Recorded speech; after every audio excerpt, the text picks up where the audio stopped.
And I just want to say that you may not realize it, but the fact that we're here together having this conversation with this Jewish leader about, yes, college, but more broadly, like, what is the next stage of your journeys as American Jews, but more broadly as like the leaders of the Jewish future, Israeli and American, is very, very unique. This is a special moment. And you may, again, it's for you guys, it's Friday morning at 10:30, but as someone who thinks about the Jewish future, you should know you're doing something really, really important here. I really want to thank, first of all, Jeremy Moskowitz, if he's in the room, for helping to coordinate this, who's, as many of you, Newton's native, thank you. A friend of Gann, even though you never quite made it here, we consider you like an ad hoc member of our community. And I want to thank Eric Fingerhut, who spends his time worrying about 400,000 college students around the world and could be on a number of college campuses right now and is here with us today to learn about Gann and to start a really important, or really continue conversation with you and with all of us about the heart of why we're here, which is, in what ways will this 4-year journey through high school get you ready for the opportunities and challenges you're going to face when you leave here?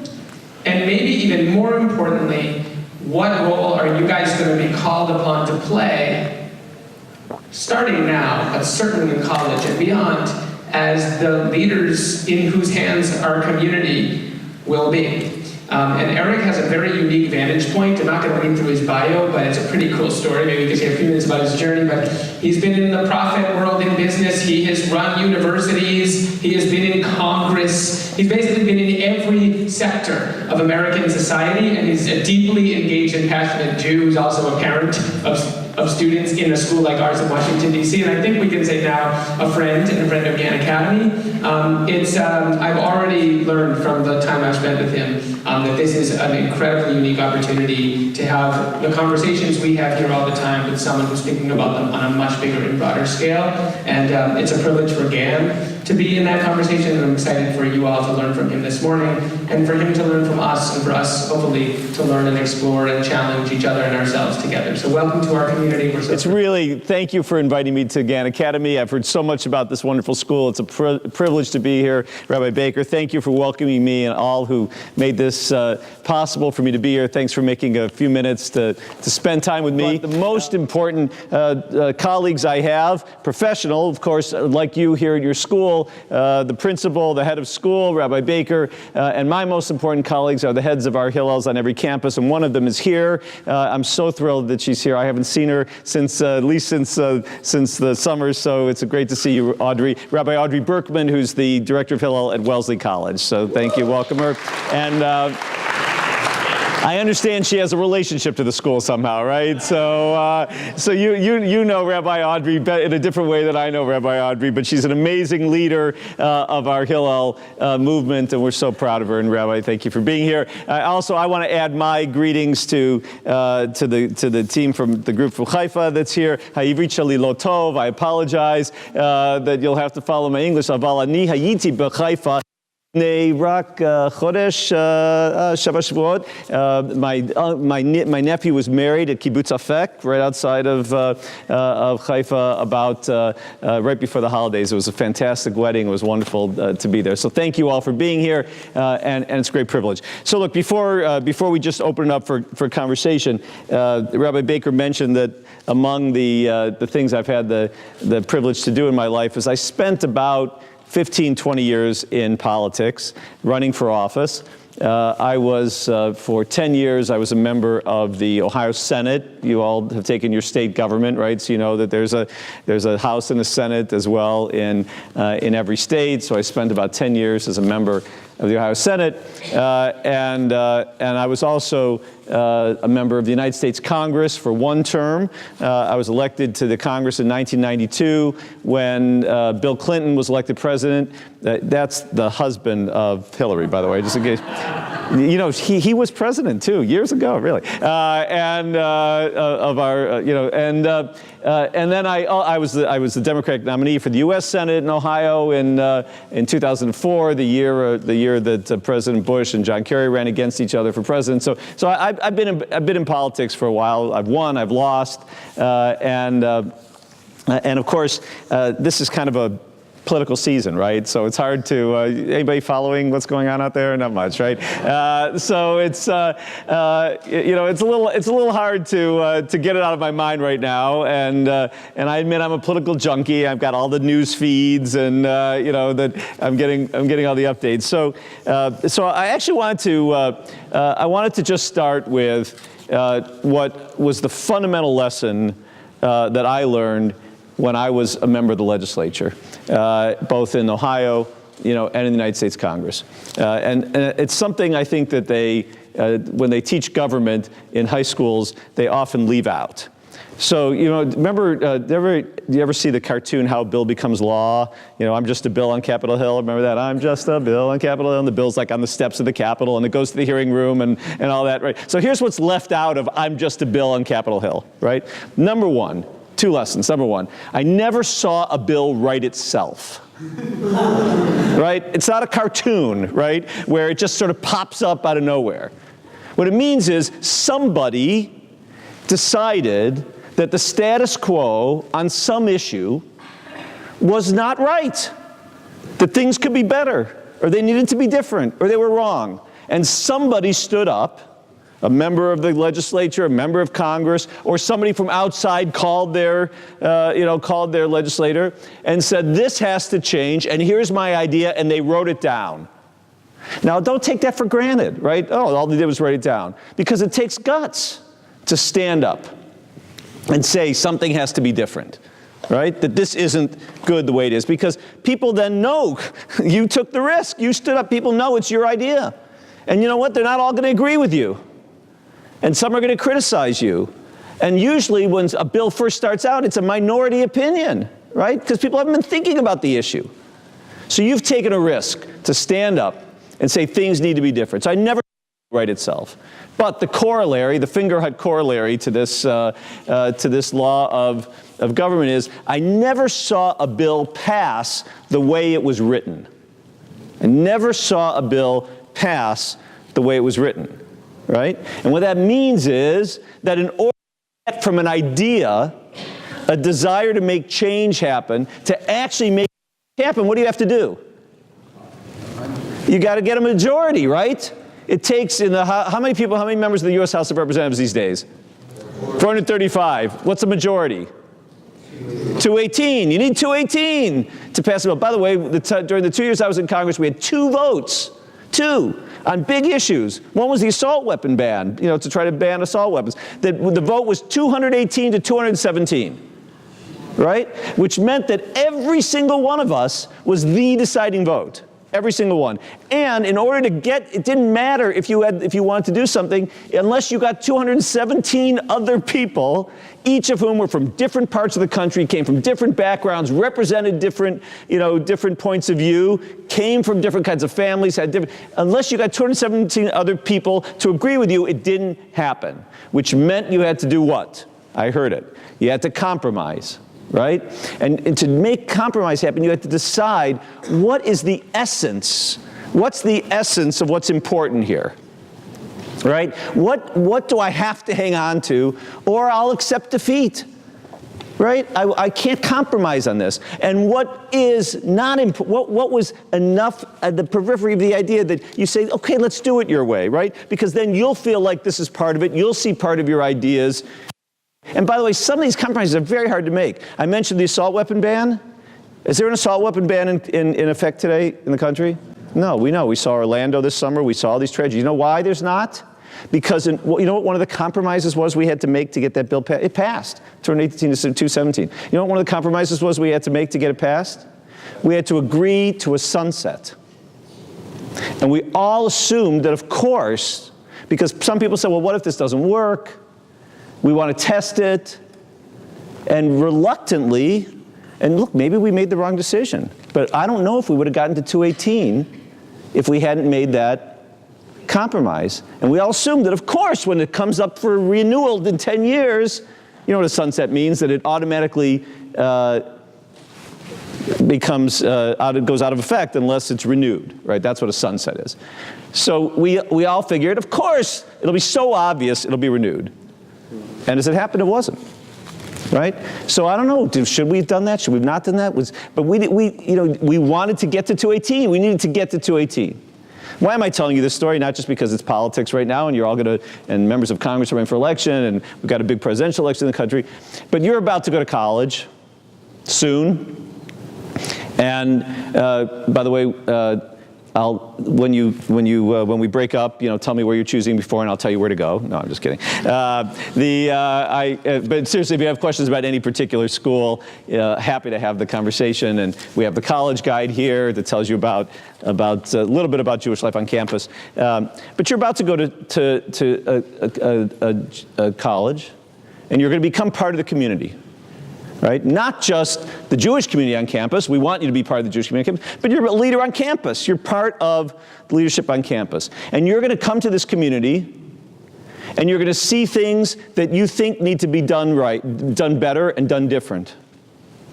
And you need to stand up and be a leader, because that's what you were taught here at Gann Academy, right? To have the guts, to understand that it's who you are, to say, this isn't the way it should be, or I think we can do this better, or I think we can build this community better.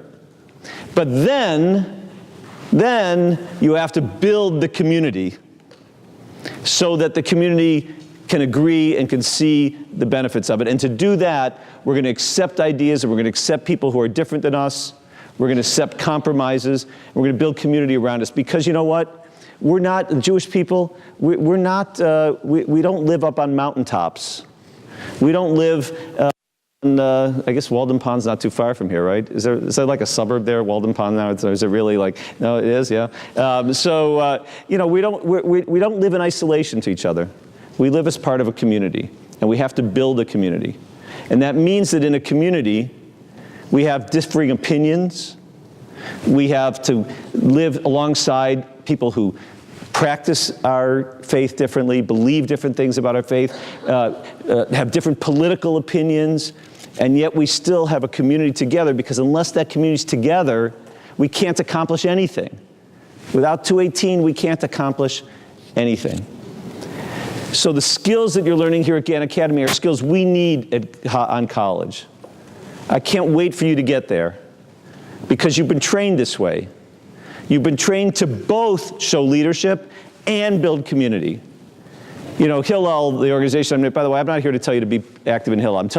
I want you to be an active Jew on campus. I want you to bring your Jewish values and your knowledge of what it means to be a Jew in the world today. I want you to bring that to college campus, and I want you to be a leader on campus. And yes, I want you to be a leader of the Jewish community. If it's part of Hillel, great. If it's another way, that's fine too. But we want and need that community to be broad. Hillel is named after Hillel the Elder. You ever heard of Hillel the Elder? Hillel the Elder is one of the great rabbis, Sanhedrin of the period when the rabbis were sat as a court and were judging Jewish life. Hillel had sort of a counterpart in the Sanhedrin. Who was Hillel's counterpart? Shammai, right? So if you go through the Talmud, Hillel and Shammai are sort of the counterpoint of Jewish life. And generally speaking, we're named after Hillel and not Shammai, because whenever there was a question of should we resolve an issue in a way that is more inclusive, more welcoming, Hillel took the welcoming perspective. Shammai would tend to take a more narrow perspective. The famous story about the convert, the person who came to Hillel and Shammai. You've all heard this story on 1 foot. How many know the 1 foot story? All right, so half of you. All right, so the quick version is that somebody came to Shammai and said, I will convert to Judaism if you will summarize the Torah for me while I stand on 1 foot. It was a challenge, right? It was actually kind of obnoxious, right? It was like, and Shammai, what did Shammai do? Shammai beat him with a stick and said, go away. He came to Hillel and said, I'll convert if you summarize the Torah while you stand on 1 foot. And what did Hillel say? He said, that which is hateful to others, do not do.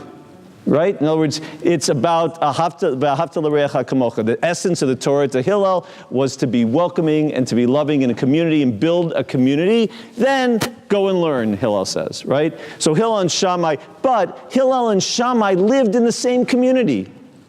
They worked in the same building. Think about the Supreme Court, right? Picture that Hillel and Shammai were Ruth Bader Ginsburg and Clarence Thomas. You had a Supreme Court course around here, somebody told me. I saw in one room that there was an elective on Supreme Court, right? So you know what I'm talking about. Ruth Bader Ginsburg's on one side, Clarence Thomas is on the other side, but they're in the same court, on the same bench. Right? And they read the same precedents, and they write the opinions the same way, and they swear an oath to the same Constitution, right? We're in the same community together. We differ, but we're in the same community together. That's the community we're building on campus, and we have to both be able to advocate for our positions, which I know you are being trained to do here, and you have to care about the community. We talk about the Jewish community on campus as being in a big tent. And I have to say that I've thought a lot about whether or not I like the analogy of a big tent, because there's arguments against it, arguments for it. But I finally decided that I like it. And here's why.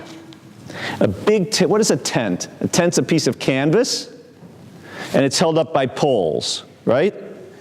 So if you think about it, if you had canvas without the poles, you don't have a tent. The canvas just flaps away. If the poles are too close together, what happens? The canvas collapses, right? And it doesn't work as a tent.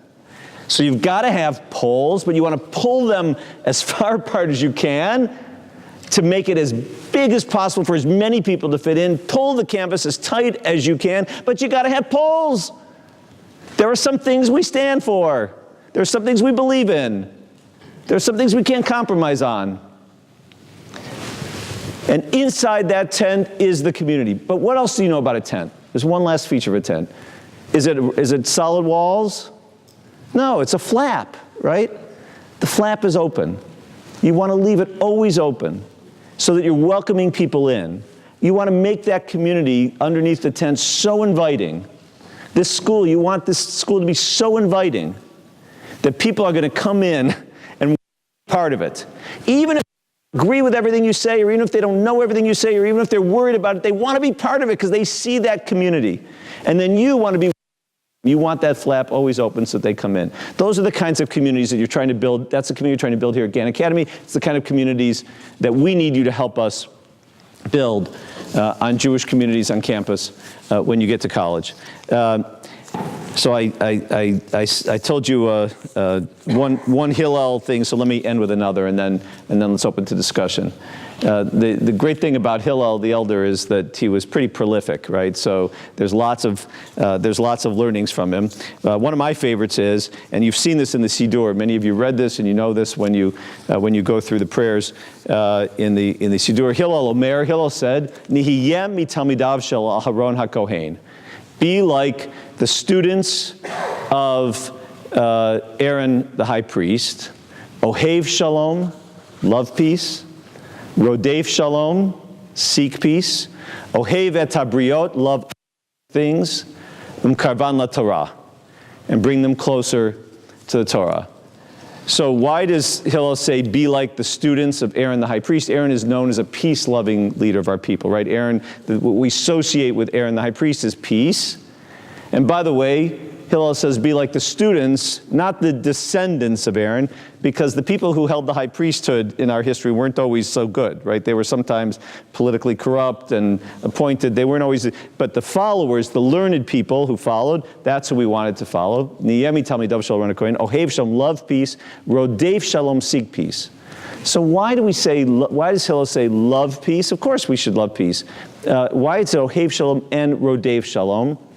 So the answer is, when we think about peace these days, we think about peace treaties, right? The Secretary of State, who's from the great state of Massachusetts, is out negotiating, peace treaties, and we think about the UN. The UN's been much in the news the last few weeks, and negotiations. But that's not what That's not what Hillel was talking about peace among nations. He was talking about peace in the community. Peace in the community. And what he was saying is, oh, hey, Shalom, we all love to be in a peaceful community. We all love to be in a community where everybody lives together and feels welcome together. But Rodev Shalom, a peaceful community doesn't just happen. You have to get up off your chair and get into the mix and make it happen. You have to seek it. You have to want to live in a peaceful community enough that's inclusive and welcoming and has everybody part of it, that you get up and you do something about it. That's the Hillel message. Ohev Shalom, Rodev Shalom. Love peace, want to be part of a peaceful community, but Rodev Shalom, get up and be a part of making it happen. So I just want you to know that as the person who's privileged enough to be in charge of Hillel, which is the largest Jewish student organization in the world, it's going to be present on any campus that you go to. There's somebody like Rabbi Audrey Berkman who's waiting for you wherever you go. That we're there to welcome you. We're there to help you find your way around campus. But ultimately, whether the Jewish community on campus that you go to is the community you want it to be, that you're proud of, and whether the community overall on campus is a community you want it to be and you're proud of, is going to be up to you. It's not up to us. I'm glad to meet you. I'm glad you know who we are. So if we can help in any way, we help. But you're the responsible ones. We need you. You're part of the community, the leaders of the community, and what you're learning here at Gann Academy is preparing you for the next step. Right? In a couple weeks, Rabbi Baker talked about we're at Breshit this week, right? We're at the beginning of the Torah. In a couple weeks, we're going to be at Lech Lecha. Lech Lecha is when God says to Abraham, leave your home and leave your family and go to the land that I will show you. Well, I'm not going to tell you what land to go to. You're going to decide yourself. But you are going to leave your home and you are going to leave your family. And you're going to be responsible for the building of the community. You're no longer going to be in a community that's prepared for you and protected for you and all of that. You're going to be now responsible for the community which you're part of. I, for one, can't wait to see the communities that you build and the world that you build for the college you go to, for the Jewish community on that college, and ultimately for the Jewish people. So thanks for having me here. Let's talk about whatever you want to talk about.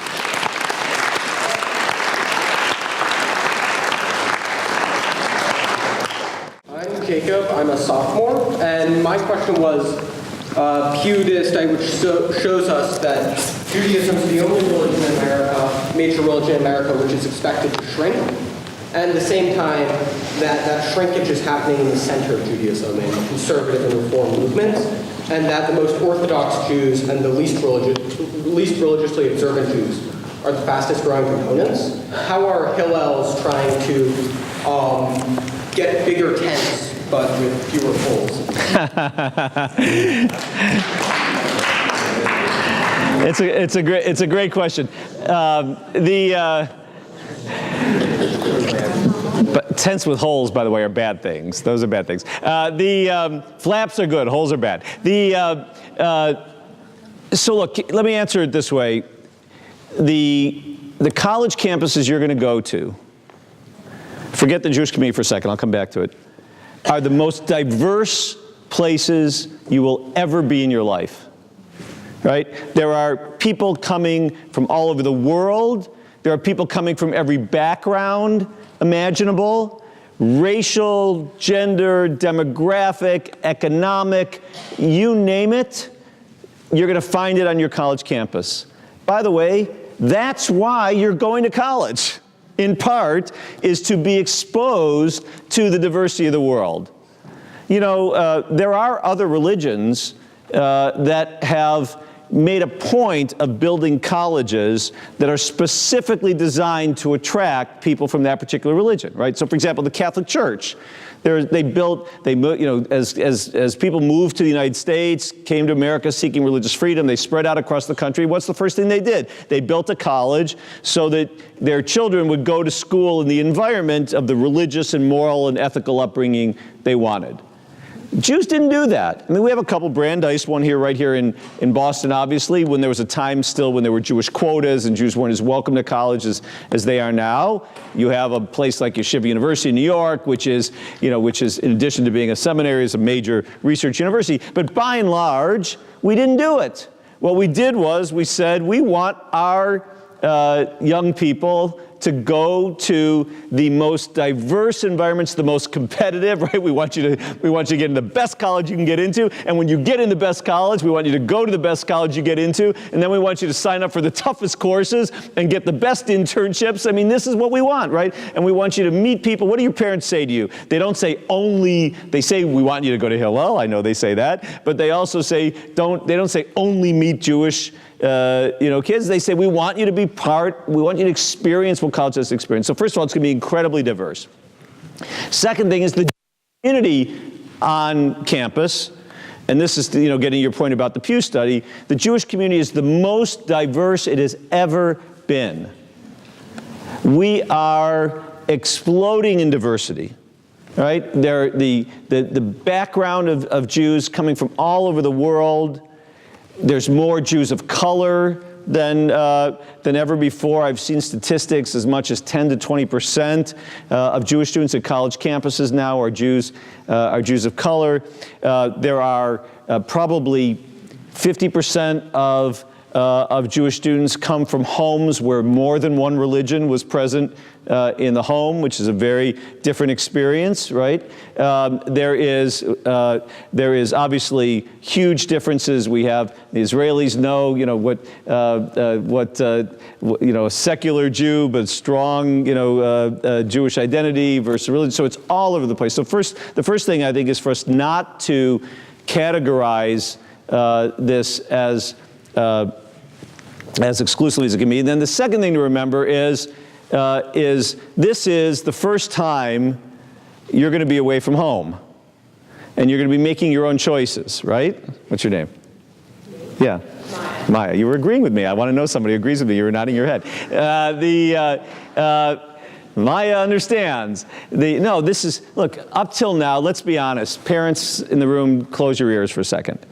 Your religious identity up till now has been largely formed by your community and your family environment, right? Your parents chose what synagogue you go to, what denomination you go, or if you go to synagogue at all, right? Your parents chose how active in the community they are. Yes, you're in a pluralistic school, which is giving you exposure and you're learning and appreciating, but we're not yet ready ourselves to choose our own path.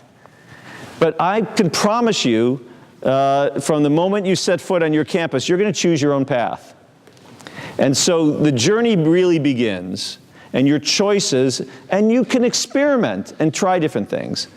So the boundaries are really falling down and are spreading. Now, it's absolutely the case that demographically, especially in America, but it's true around the world, that the birth rates in Orthodox communities are higher, and so that's going to have an impact on college campuses. It's absolutely the case that at the other end of the spectrum of religious observance, there's less and less attachment to ritual and other practices. But I think that when you get to college, all of that starts to become less important. Hillel's our mission is to help build an enduring commitment to Jewish life, Jewish learning in Israel. Israel unites Jewish people around the world, and I picked that word on purpose. It doesn't mean we don't argue all the time about what's right or wrong, but it unites us as something that's part of our Jewish identity. Jewish learning unites us. We study. We know that what we bring today comes from our traditions, and we study it. And Jewish life is all around us.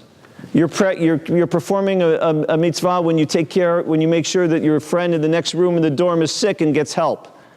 Or when somebody's sick back home and they're worried. This is Jewish life.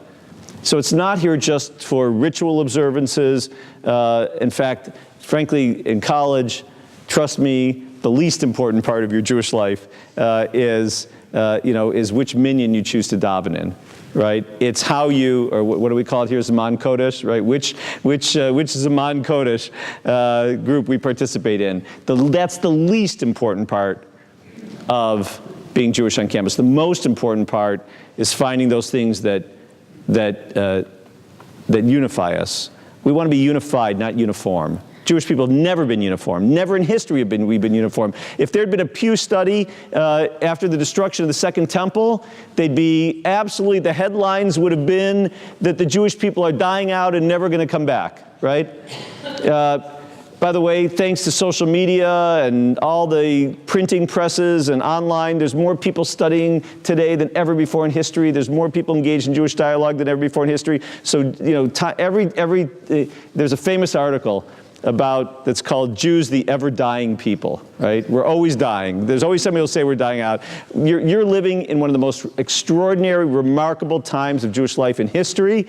You have access to the global Jewish people. We're connected at our fingertips. Here's our friends from Haifa who are here with us in this room. We have access to anything we want to study, to speakers, to programs. And I believe that this is what's unifying us and building us. Yes? Who else? Please. Hi, I'm Schneider. I'm a junior, and I'm wondering, how did you decide to? The question was, how did I decide to run for office? I'll tell you, when I was your age, when I was in high school, there was really only one thing I ever wanted to be, and that was a public official. I think it started back when I was in elementary school, when I used to read the sports pages first. And then one day I must have picked up the front page and read the news, and it was just so captivating to me. And I started to realize that, it takes people get to make these decisions, right? These decisions that we're reading about, somebody does it, and it might as well be me. And I was just completely enamored with public service. Look, I hope, do your parents let you watch House of Cards? Okay, so thank you very much. All right, so this is what I was going to say to you is those of you who who occasionally watch House of Cards. I was joking about your parents letting you. I know it's not up to them, but you do what you want. But this is this dark and cynical view of government, right? Everybody's corrupt. Pushing reporters off. Into the metro in Washington, all this kind of stuff, right? All this stuff, right? And unfortunately, it's reflected somewhat in our campaigns and things today. So I'm not the House of Cards generation. I'm the West Wing generation. Anybody watch West Wing? So, on West Wing, everybody's trying to do the right thing, right? They're solving the problems of the country. They're doing it for the right reasons. And that's what I believe about American government. This is the greatest democracy in the history of the world. I know we go through moments when we don't, and this may be one of those moments where we're not so sure, but the freedom, just think about the freedom it's given the Jewish people to be, to live full and successful lives. So I think it's an amazing country. I wanted to be part of helping to lead it. There's nothing more impactful than putting yourself in front of your neighbors and letting them judge whether or not you're the right person. By the way, I told you I was elected to Congress in '92. Did I say I lost in '94? So the same people, who said, yes, we want you to be our congressman in '92, said, no, we actually think we'd like somebody else to do it. And by the way, we didn't pick up muskets and defend and not leave. We packed our boxes and we left, because that's what you do in a democracy. So I think this is an amazing country. I think the responsibility of public service. And by the way, you can't just public service isn't just running for office, right? Public service is any role you take in our community, in our civic society, the people involved in federation leadership here. And I think that's what I was trying to say in my opening remarks, which is we all have a responsibility to be part of this society and play the leadership role that we want to play. And I did it by running for office, and it was fun. Yes, sir. I'm Ironi. I'm a senior. my question relates kind of going to running for office or the political system right now. Since in this election in recent years, there's been a kind of deterioration. How can you encourage a change in rhetoric generally, and how Hillel have done that in a Jewish context, and how can we do that moving forward in the political system? Right. Well, look, I love the way you asked the question, because we really have to distinguish between the way we have the conversation and what the conversation is about, right? And the problem is that we too often get those things confused. Any of our friends from Israel want to comment on Israeli politics, on how the debate happens? Remember when I was talking about the assault weapon ban and needing to get to 218?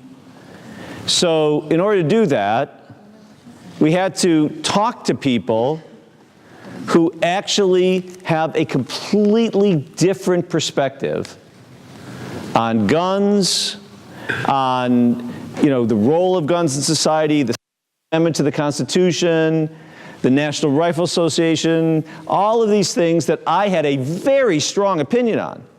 Very strong opinion. But if we were going to get to 218, you had to sit down and not listen, but you had to really put yourselves in their shoes. Another Hillel quote, Al tadin et chavercha ad tagia limkomo. Do not judge your fellow person until you've put yourself in their shoes. What it means is you have to actually try to understand.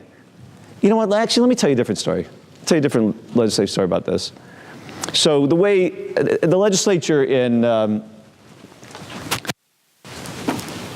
every state works a little bit differently. The way it worked in Ohio was there were 99 members of the Ohio House and 33 members of the Ohio Senate. And it was organized so that there were 3 House districts in every Senate district. You follow what I'm saying? So if you were elected to the Senate, there were 3 members of the House of Representatives who worked with you, representing that same constituency, okay? So I was a senator. There were 3 representatives in my area. And one of the issues that was really, really controversial and hot when I was in the legislature was abortion, right? You know enough about the debates about abortion and pro-choice and pro-life and all of this stuff, right?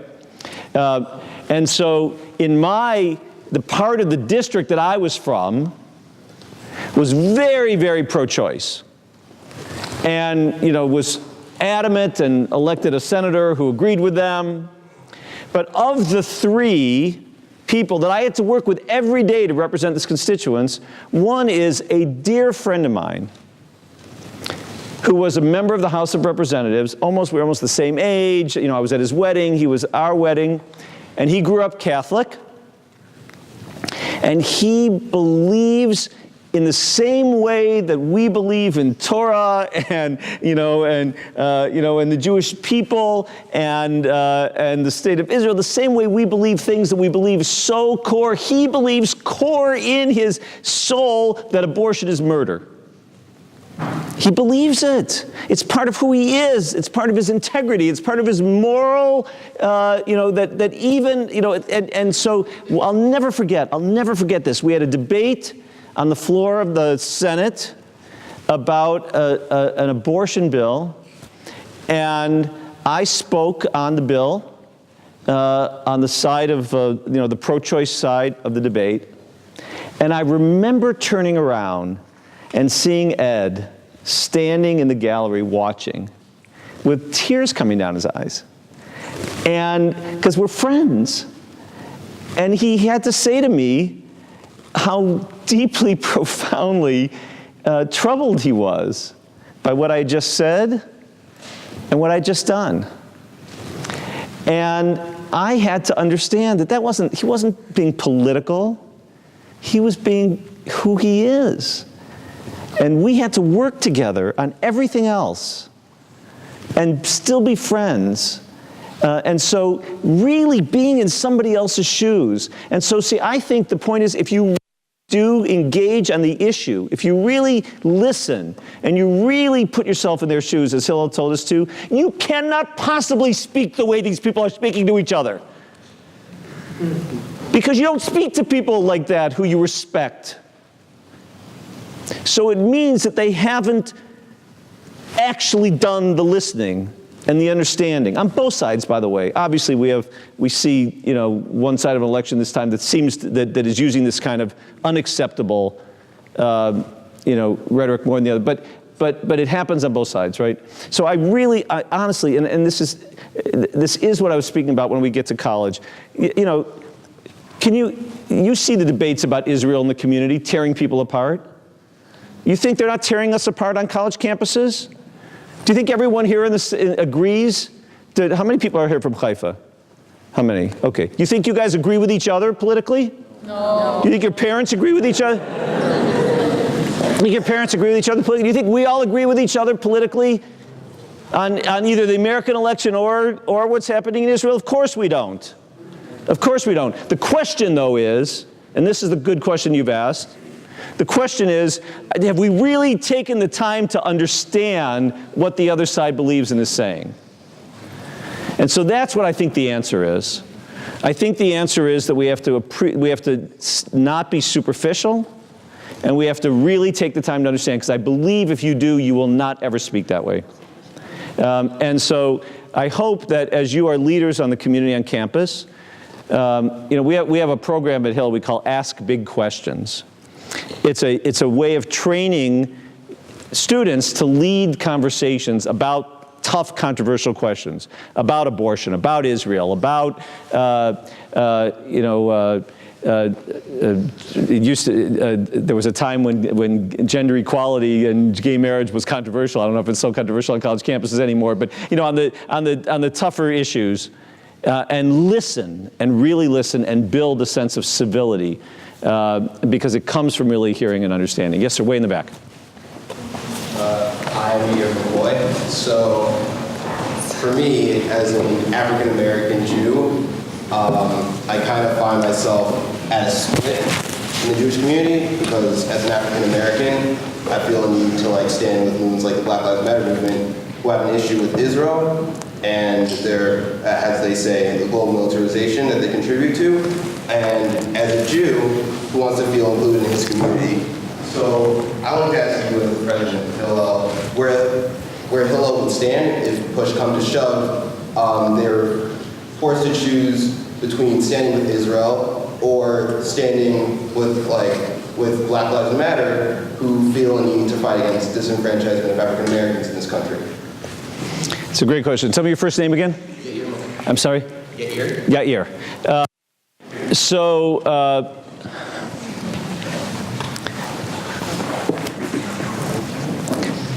This is a very real and current and present challenge for us, not just at Hillel, but for Jews on campus everywhere.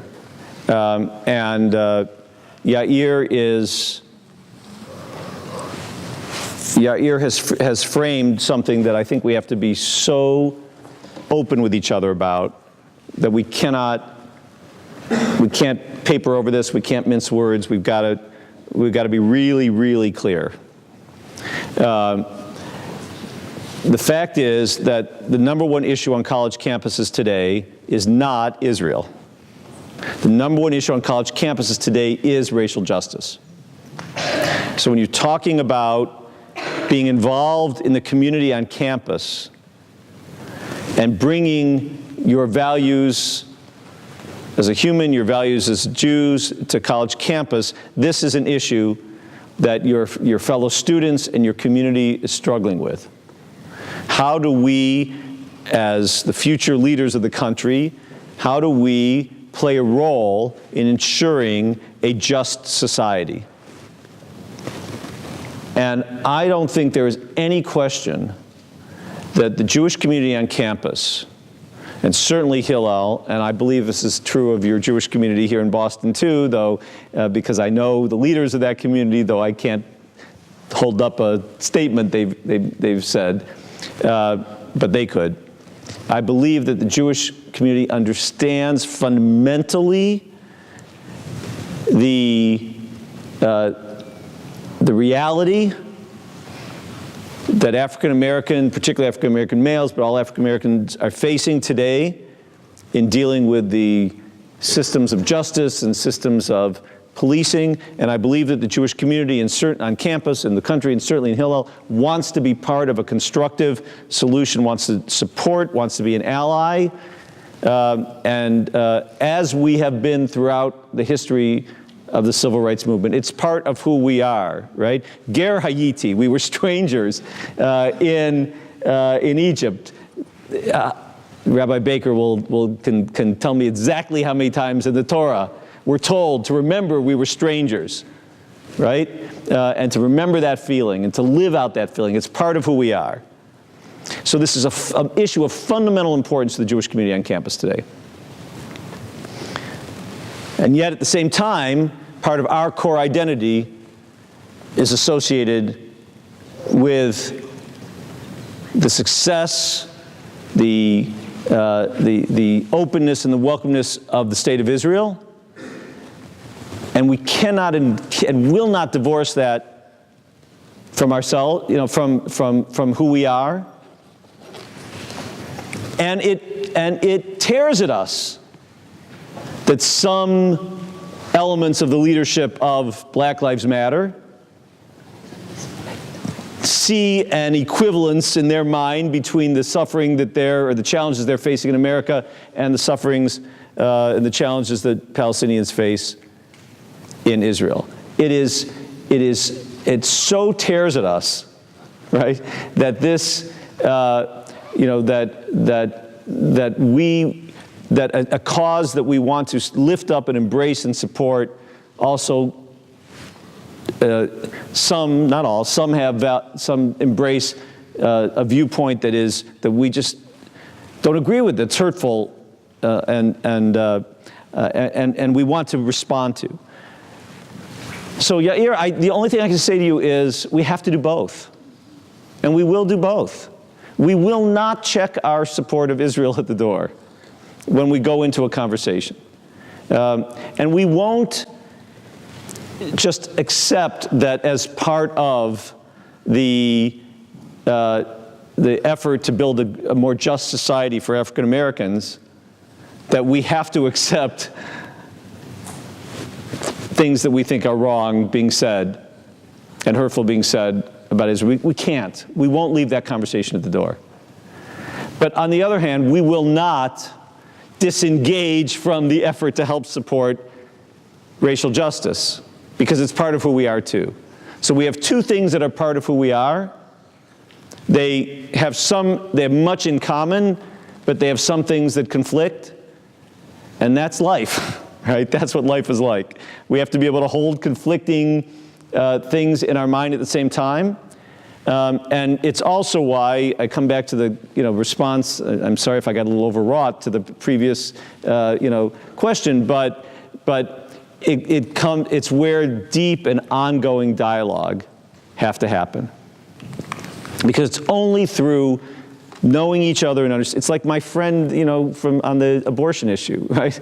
Unless I really saw the tears in his eyes, I didn't understand it.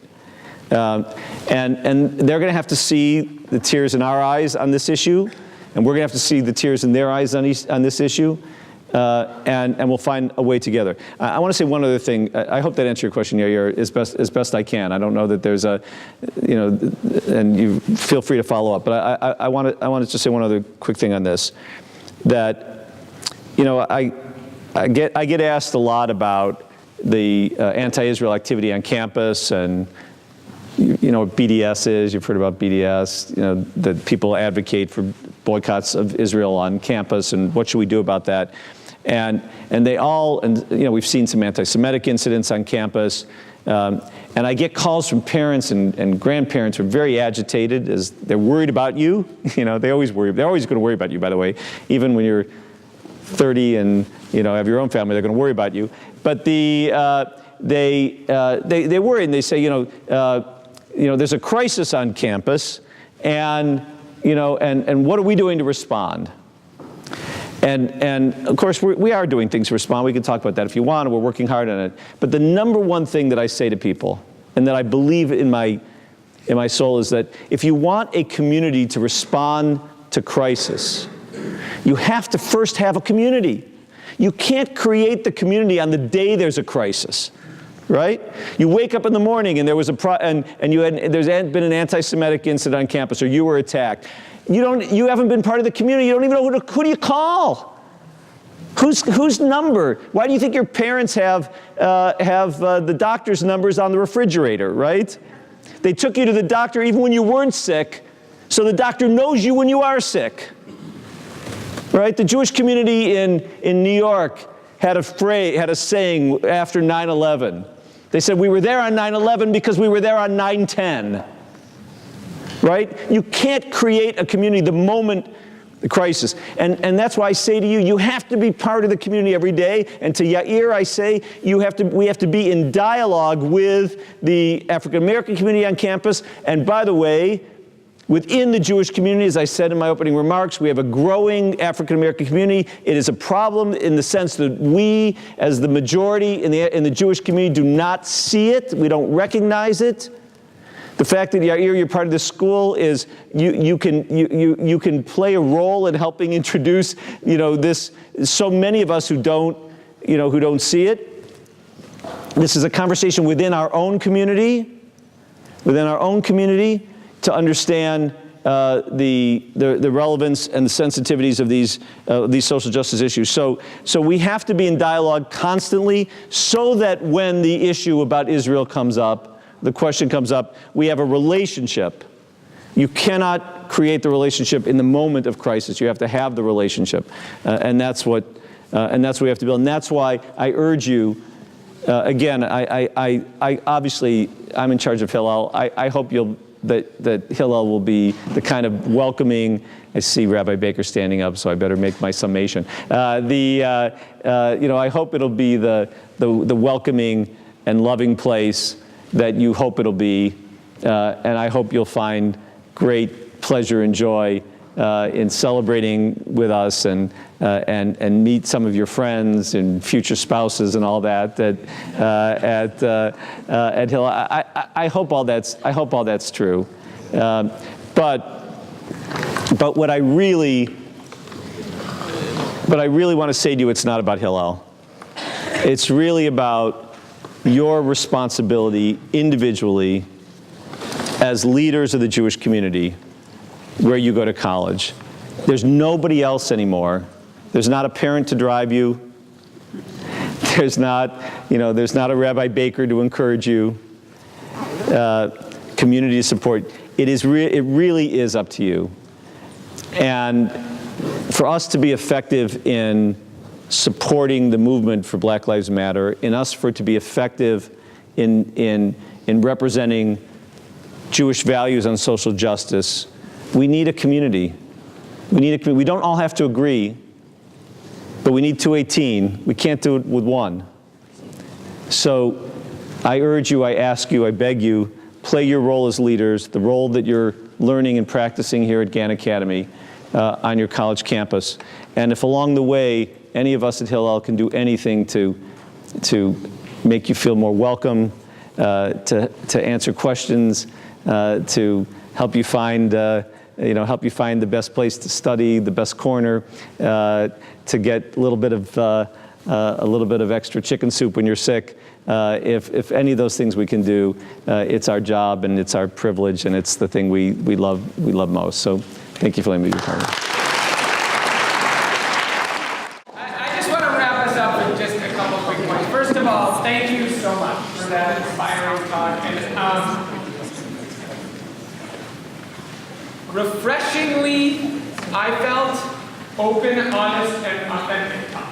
I just want to say one of the hardest things about living in our world of sound bites, especially for politicians and increasingly leaders of any organization, is that rarely do you get to hear the honest, hard stuff that any real leadership is made of. So thank you for, when you said to Yair at the end, that's the best I can do with that question. even though there's no way an answer to that question couldn't fall short. Thanks for modeling the kind of authenticity and vulnerability that we all need to learn if we're going to lead anything. And I just want to say one other thing. If you didn't notice it, I want to name it for you, which is thank you for the questions you just asked. I'm looking at the people who did stand up and ask questions about the shrinking Jewish middle, about how we're going to have a rhetoric that doesn't tear us apart, and about how we're going to hold the competing values that animate who we are as Jews and our vision for the future. There are very few roofs under which people will even ask those questions, let alone start to explore challenging answers to them, let alone do that with people who have different perspectives and experiences than they do. So your presence, I think, inspired us to start thinking about those questions, or continue to. I hope our students know we need to keep asking those questions, and also together with peers from Israel, because there are questions here at Gann, there are each of our questions individually, and frankly, they are the questions that need to animate our Jewish community if we're going to continue to build a vibrant Jewish future and a more just society and a more just world. I'm certainly feeling deeply engaged and inspired right now, and that's thanks to you and your presence here and your questions, and thanks to you, Eric, and for your leadership here and nationally. We really